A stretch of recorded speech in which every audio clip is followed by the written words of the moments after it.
ஓம் சாந்தி. அவ்யக்த முரளி 18/11/1981. அவ்யக்த பாப்தாதா, மதுபன். இன்றைய முரளியின் தலைப்பு சம்பூர்ண நிலையின் அருகாமையின் அடையாளம்.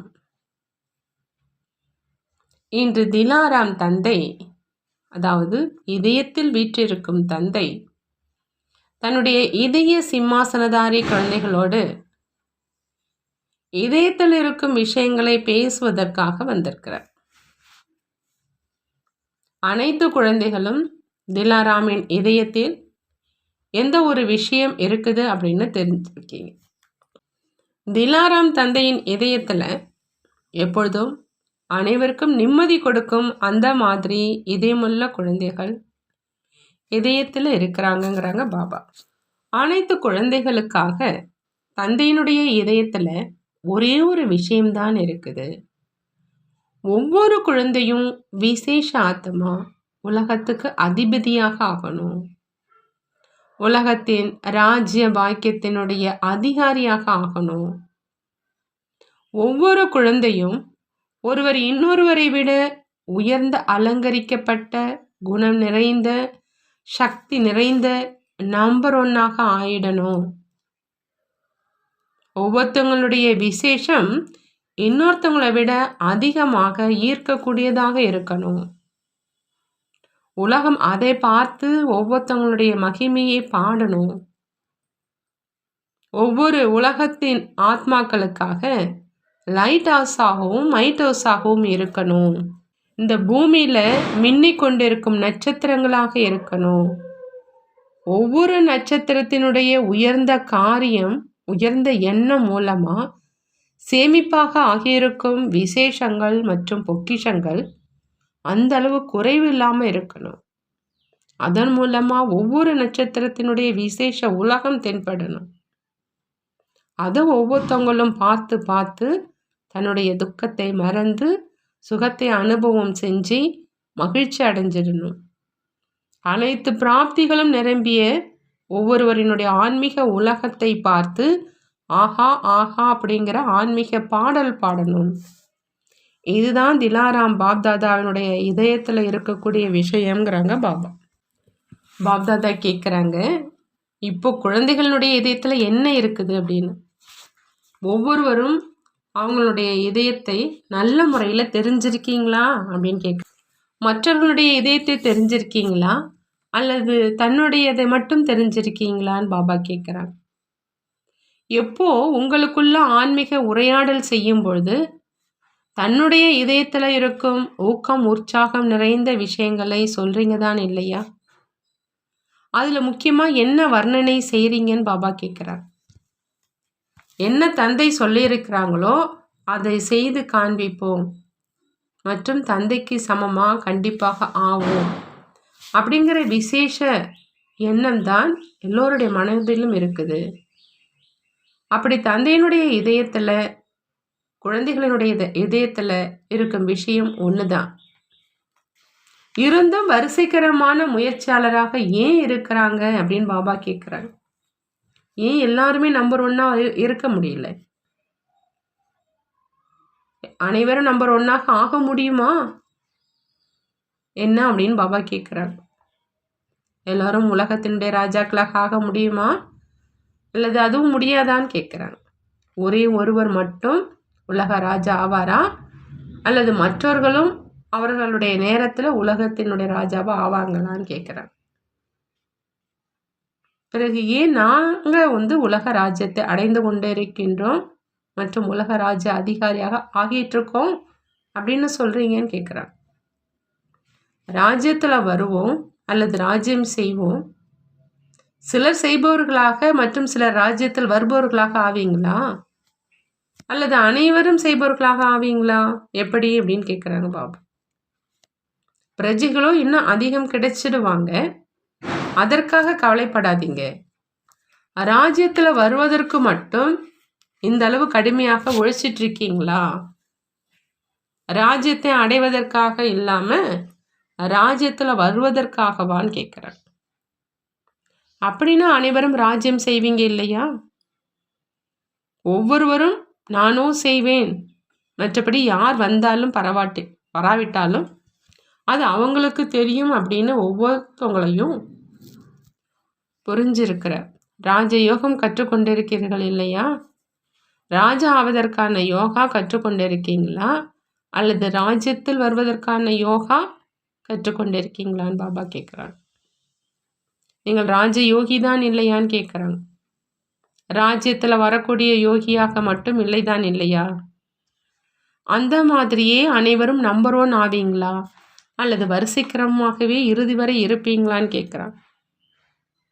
ஒவ்வொருத்தவங்களும் தனது நிலைக்கு ஏற்ற மாதிரி தன்னுடைய கணக்குப்படி நம்பர் 1ஆக ஆவாங்க இல்லையா? அவர்களை பொறுத்தளவில் அதுதான் நம்பர் 1 கோல்டன் நிலையாக இருக்கும். அனைத்தையும் விட உயர்ந்த நம்பர் 1 நிலை. அந்த கணக்குப்படி இறுதியில் ஆகியே விடுவீங்க இல்லையா? தன்னுடைய கணக்குப்படி சம்பன்னா மற்றும் சம்பூர்ணமா கண்டிப்பாக ஆவீங்க. முழு கல்பத்துக்குள்ள அந்த ஆத்மாவின் நம்பர் 1 உயர்ந்த நிலை அதுதான் இருக்கும் இல்லையா? அந்த கணக்குப்படி வரிசைக்கிரமாக இருந்தாலும் நம்பர் 1 ஆகி விடுவாங்க. ஒவ்வொரு ஆத்மாவுக்கும் அவங்கவுங்களுக்குங்கிற சம்பூர்ண நிலை இருக்குது. எப்படி பிரம்மாவனுடைய முயற்சி செய்யும் மற்றும் சம்பூர்ண நிலை இரண்டுமே பார்த்தீங்க. மேலும் சம்பூர்ண நிலை வரை சென்று அடையிறதுனால என்னென்ன விசேஷங்கள் அவ்யக்த ரூபத்திலும் தனது வாழ்க்கை பங்குல கொண்டு வருவது அப்படிங்கிறத அனுபவம் செஞ்சிட்ருக்கீங்க. எப்படி பிரம்மா பாபாவனுடைய சம்பூர்ண நிலை மற்றும் முயற்சி செய்யும் நிலை இரண்டனுடைய வித்தியாசத்தை அனுபவம் செய்துட்டு இருக்கீங்க. அதே மாதிரி ஒவ்வொரு பிராமண ஆத்மாவுக்கும் சம்பூர்ண நிலையின் சொரூபம் இருக்குது. அதை அவ்யக்த வதனத்தில் பாப்தாதா தன் எதிரில் வெளிப்படுத்தி பார்த்துட்டே இருக்கிறாங்க. மேலும் காண்பிக்கவும் முடியும். அந்த சம்பூர்ண சொரூபத்தை பார்த்து ஒவ்வொருவருடைய சம்பூர்ண சொரூபம் எந்த அளவு ஆன்மீக பொலிவும் ஜொலிப்பும் நிறைந்தது அப்படின்னு பார்த்துட்டு இருக்கிறாங்க. இப்போ சம்பூர்ண நிலையை அடைஞ்சிட்ருக்கீங்க. மேலும் அவசியம் அடையவும் வேணும். ஆனால் சில குழந்தைகளினுடைய சம்பூர்ண நிலை அருகாமையில் இருக்குது. அதனுடைய அடையாளமா எப்படி பிரம்ம பாபாவை பார்த்திருக்கீங்க? அவர் எப்பொழுதும் தன்னுடைய சம்பூர்ண நிலை மற்றும் எதிர்கால பிராப்தி, அதாவது பரிஸ்தா சொரூபம் மற்றும் தேவ பதவியினுடைய சொரூபம் இரண்டுமே எப்பொழுதும் அந்த மாதிரி தெளிவான நினைவில் இருந்தார். அதனால் அவர் எதிரில் செல்பவரும் முயற்சி செய்யும் சொரூபமாக இருந்தாலும் பரிஸ்தா ரூபம் எதிர்கால ஸ்ரீ கிருஷ்ணனுடைய ரூபத்தை பார்த்தாங்க மற்றும் வர்ணனையும் செஞ்சாங்க. அந்த மாதிரி குழந்தைகளிலும் கூட சம்பூர்ண நிலையின் அருகாமையில் வரும் அடையாளமா அவங்களும் அருகாமையினுடைய அனுபவம் செய்வாங்க, மற்றவர்களுக்கும் அனுபவம் ஆகும். இதுதான் அருகாமையினுடைய அடையாளம். மேலும் சில குழந்தைகளுக்கு இப்போ சம்பூர்ண நிலை தெளிவாக மற்றும் அருகாமையினுடைய அனுபவம் ஆகிறதில்லை. அவங்களுடைய அடையாளம் எப்படி இருக்கும்? எது தெளிவானதாக மற்றும் அருகில் இருக்கும் பொருளாக இருக்குமோ அதை அனுபவம் செய்வது சுலபமாக இருக்கும்.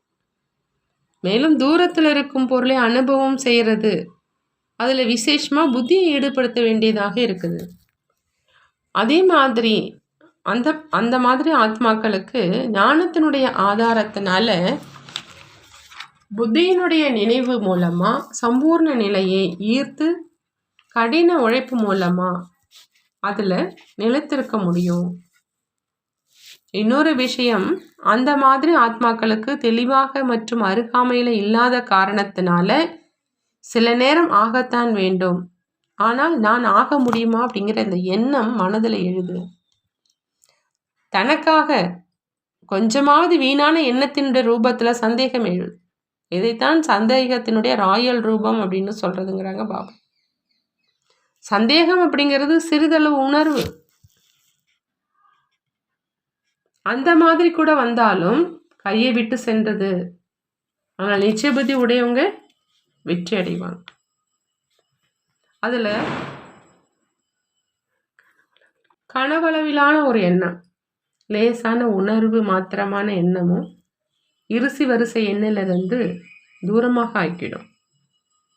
அவங்களுடைய விசேஷ சுபாவம் சமஸ்காரமாக இந்த நேரம் மிகுந்த ஊக்கம் உற்சாகத்தோடு பரப்பவராக இருப்பாங்க. மேலும் அடுத்த நேரம் தன்மீதே மனமுடைந்து போகுவராக இருப்பாங்க. வாழ்க்கையில் அடிக்கடி இந்த படி இறங்குவது மற்றும் ஏறுவதிலேயே இருப்பாங்க. மனம் குஷியாக இருப்பது மற்றும் மனமுடைந்து போவது அப்படிங்கிற ஏணிப்படி. இதற்கு என்ன காரணம்? தன்னுடைய சம்பூர்ண நிலை தெளிவாக மற்றும் அருகில் இல்லை. ஆகையினால இப்பொழுது என்ன செய்யணும்? இப்போது சம்பூர்ண நிலையை அருகில் கொண்டு வாங்க. எப்படி கொண்டு வருவீங்க? அதற்கான விதியை தெரிஞ்சிருக்கீங்களா அப்படின்னு பாபா கேட்குறாங்க. அதுவும் சிரிப்பூட்டு விஷயம். பாப்தாதா என்ன பார்க்குறாங்க அப்படின்னா, சில குழந்தைகள், அனைவரும் இல்லை, ஆனால் பெரும்பான்மையோர் என்ன செய்கிறாங்க அப்படின்னா, உயர்ந்ததிலும் உயர்ந்த தந்தையின் செல்லமானவர்களாக ஆகிற காரணத்தினால அதிகமாக செல்லமாகிடுறாங்க. அதிகம் செல்லமானவங்க ஆன காரணத்தினால மிக மென்மையானவர்களாக ஆகிடுறாங்க. மென்மையானவர்கள் அப்படின்னா பாபா சொல்கிறாங்க, குறும்புத்தனம் தான் செய்வாங்க அப்படின்னு. என்ன குறும்பு செய்கிறாங்க? தந்தை சொன்ன விஷயங்களை தந்தைக்கே சொல்கிறதில் ஈடுபட்டுடுறாங்க. நீங்கள் மென்மையானவர்கள் ஆகுறீங்க, மேலும் எங்களுக்காக நீங்கள் செய்யுங்க அப்படின்னு தந்தையிடமே சொல்கிறீங்க. சகித்து கொள்ளும் சக்தியினுடைய உறுதி குறைவாக இருக்குது. சகித்து கொள்ளும் சக்தி தான் அனைத்து தடைகளில் இருந்தும் பாதுகாத்து கொள்வதற்கான கவசம். அந்த கவசத்தை அணியாத காரணத்தினால மென்மையானவராக ஆகிடுறாங்க. நான் செய்யணும் அப்படிங்கிற இந்த பாடம் உறுதியற்ற நிலையில் இருந்துடுது. ஆனால் மற்றவங்க செய்யட்டும் அல்லது தந்தை செய்யட்டும் அப்படிங்கிற இந்த பாடம் மென்மையானவராக ஆக்கிடுது. இதே காரணத்தினால அலட்சியத்தன்மை அப்படிங்கிற திரைசீலை வந்துடுது. மேலும் சம்பூர்ண நிலை அருகிலும் மற்றும் தெளிவாகவும் தென்படலை.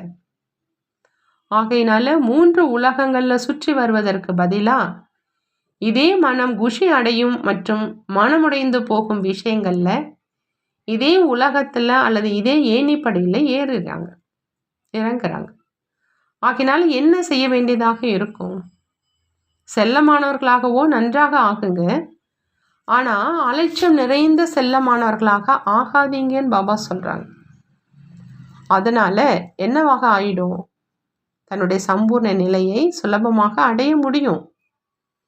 முதலிலோ தன்னுடைய சம்பூர்ண நிலையை தனக்கு வரனாக பெறணும். அதாவது எப்பொழுதும் ஊக்கம் உற்சாகம் அப்படிங்கிற அந்த வரமாலையை அணியணும்.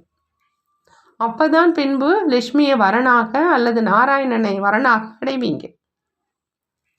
என்ன செய்யணும்னு புரிந்ததா அப்படின்னு பாபா கேட்குறாங்க. உங்கள் எல்லோருடைய சம்பூர்ண நிலை முயற்சி செஞ்சிட்ருக்கும் உங்களை வரவழைச்சிட்ருக்குது. எப்போ நீங்கள் அனைவரும் சம்பூர்ண நிலையை அடைவீங்களோ அப்போதான் சம்பூர்ண பிரம்மா மற்றும் பிராமணர் நீங்களும் கூடவே பிரம்ம தத்துவ வீட்டிற்கு செல்ல முடியும். பிறகு ராஜ்ய அதிகாரியாக ஆக முடியுங்கிறாங்க பாபா. நல்லது.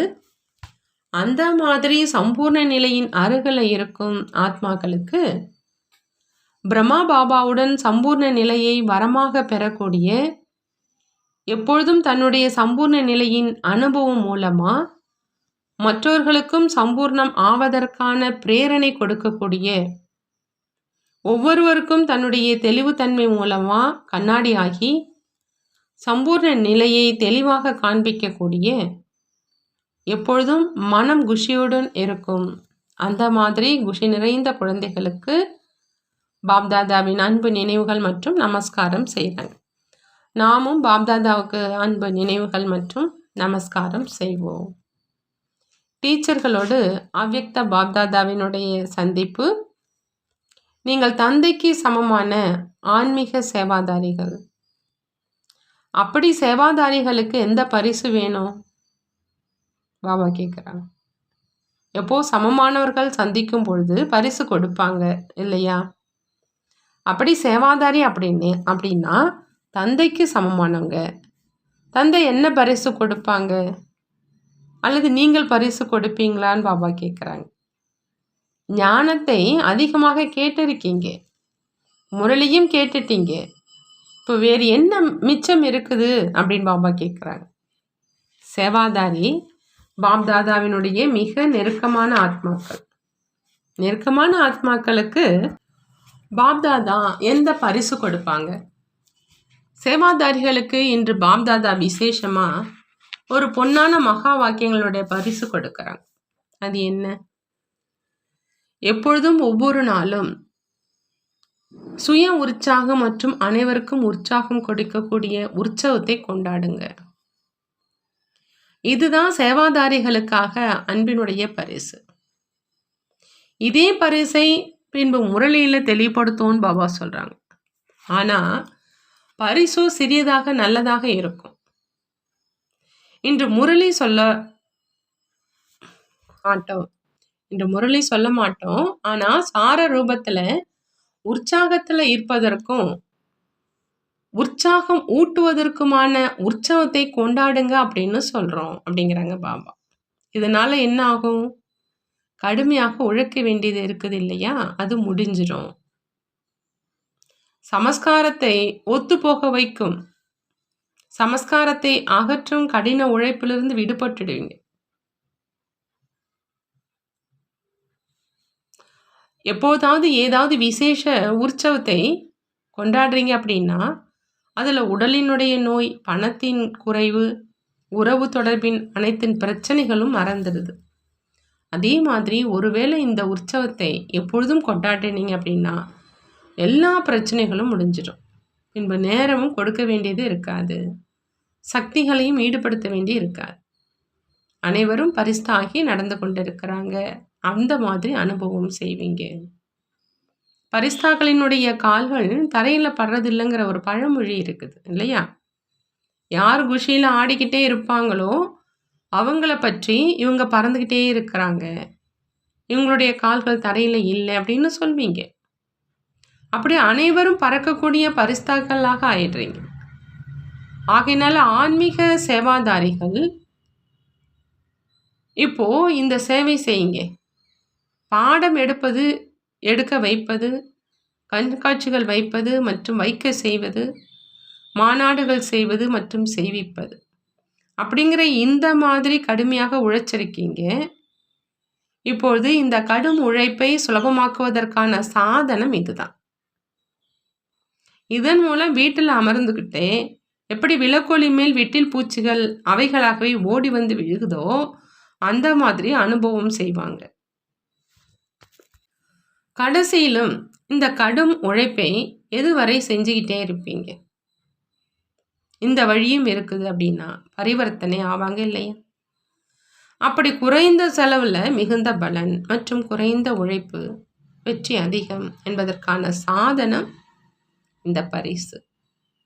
பிறகு நீங்கள் இந்த மாதிரி நிகழ்ச்சிகள் செய்ய வேண்டி இருக்காது.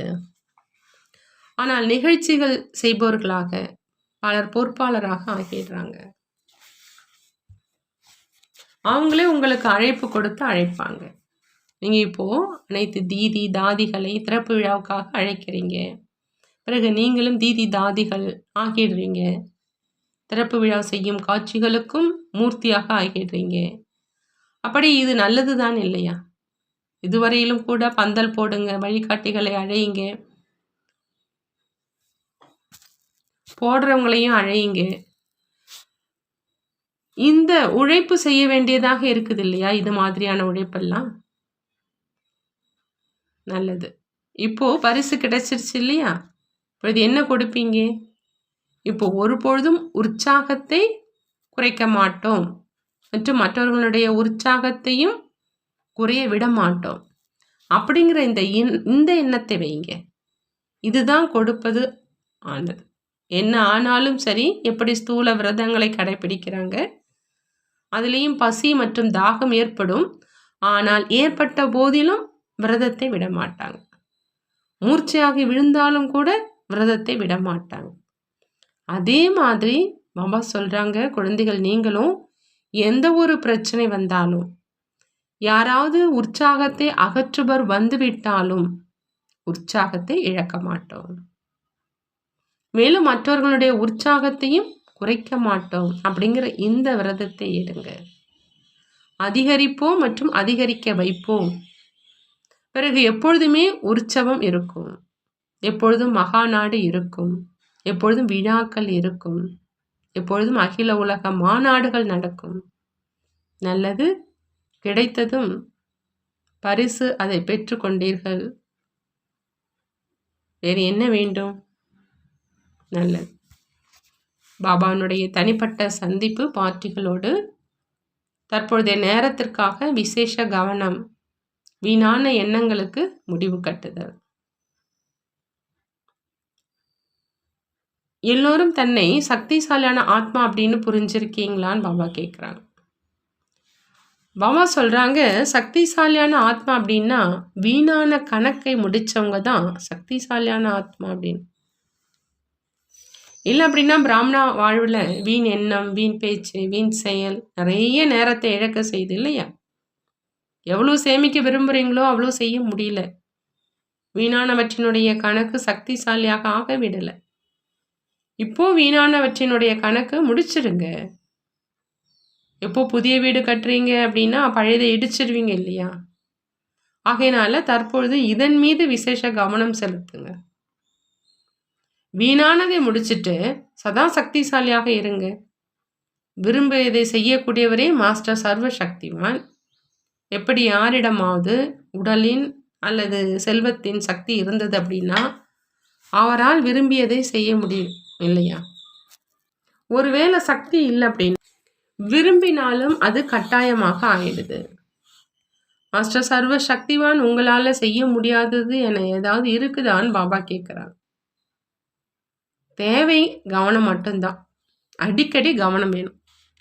அமிர்த வேலை கவனம் கொடுத்தீங்க, இரவு கொடுத்தீங்க மற்றும் மதியம் அலட்சியம் வந்து விட்டது அப்படின்னா விளைவு என்ன ஆகும்? வீணானதனுடைய கணக்கு முடிவுக்கே வராது. ஏதாவது பழைய கணக்கு இருந்துடும்.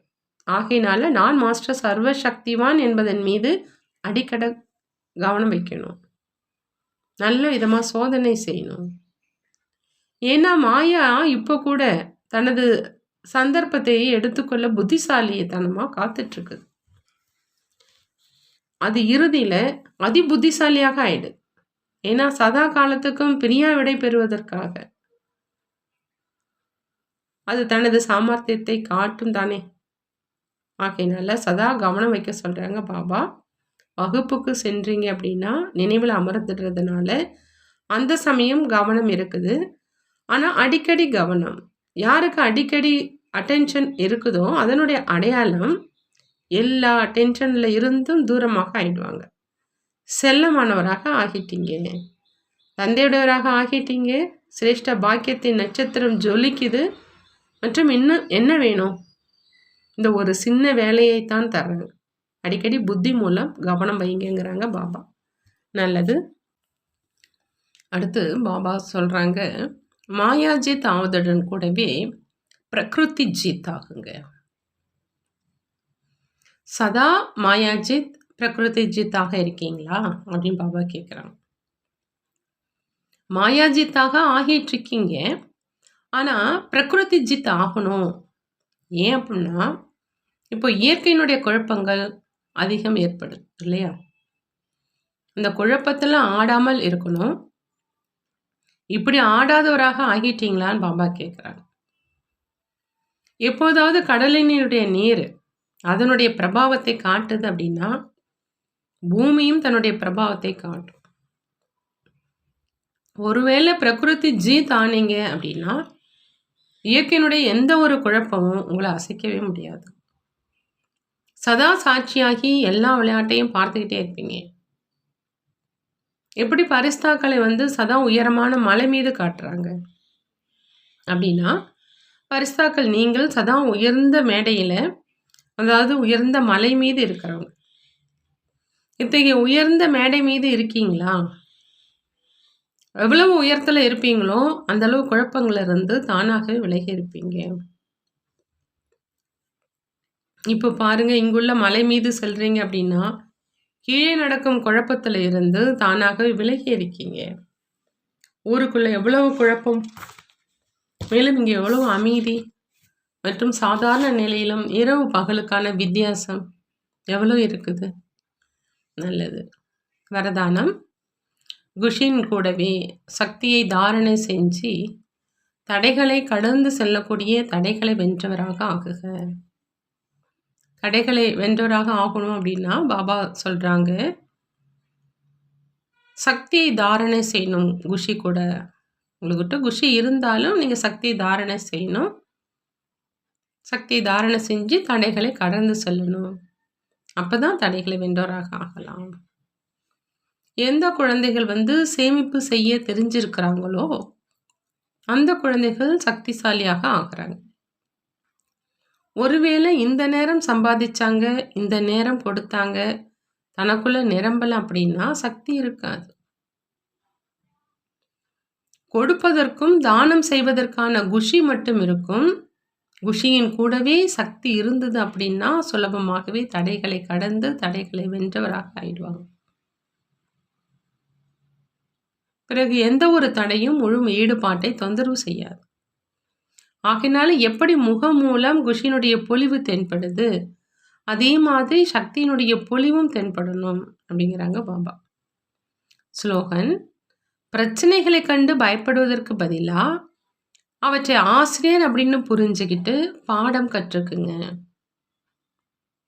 பிரச்சனைகளை பார்த்து பயப்படுவதற்கு பதிலாக அந்த பிரச்சனையை எப்படி புரிஞ்சுக்கணும் அப்படின்னா ஆசிரியர் புரிஞ்சுக்கணும். புரிஞ்சுக்கிட்டு அதுலேருந்து பாடத்தை கற்றுக்குங்கிறாங்க. நல்லது. ஓம் சாந்தி. நன்றி பாபா. நன்றி.